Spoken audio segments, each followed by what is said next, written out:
Welcome back. AP deputy CM Pawan Kalyan మీడియాతో మాట్లాడుతున్నారు. Live లో చూద్దాం. ప్రత్యేకించి నేనే వద్దామని మొన్న నుంచి ప్రయత్నం చేస్తాను. ఫైనల్కి ఈరోజు కుదిరింది. మనస్ఫూర్తిగా వారికి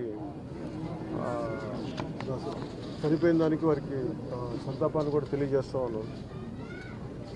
అలాగే హైదరాబాద్లో అకౌంటెంట్గా ఉద్యోగం చేస్తూ కుటుంబం కోసం మళ్ళీ ఇక్కడికి వచ్చి ఇక్కడ స్థిరపడినందుకు ప్రభుత్వం తరఫు నుంచి కూడా మేము ఆదుకుంటామని తెలియజేస్తున్నాం.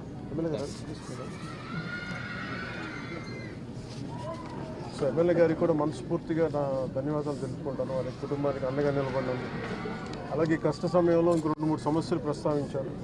వాటికి కూడా కలెక్టర్ గారితో ఆర్డీవీ గారితో మాట్లాడి ఖచ్చితంగా సహకరిస్తామని చెప్పారు. భవిష్యత్తులో కూడా పాపకి ప్రత్యేకించి శ్రవణం లేదంటే 2 డెఫ్ అండ్ డమ్ కూడా ఆ ప్రత్యేకమైన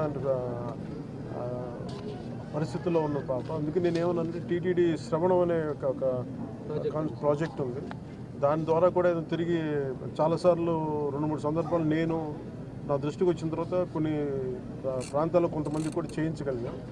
అలాగే పాపకు కూడా తిరిగి వినిపించేలాగా దాన్ని టీటీడీ సహకారంతో చేద్దామని వారికి అది కూడా వారికి తెలియజేశాం. సో ఈ సందర్భంగా దారి పొడవున మచిలీపట్నం నుంచి పెడన దాకా ఇక్కడ దాకా దారి పొడవున వచ్చిన ప్రజలందరికీ, తెలుగుదేశం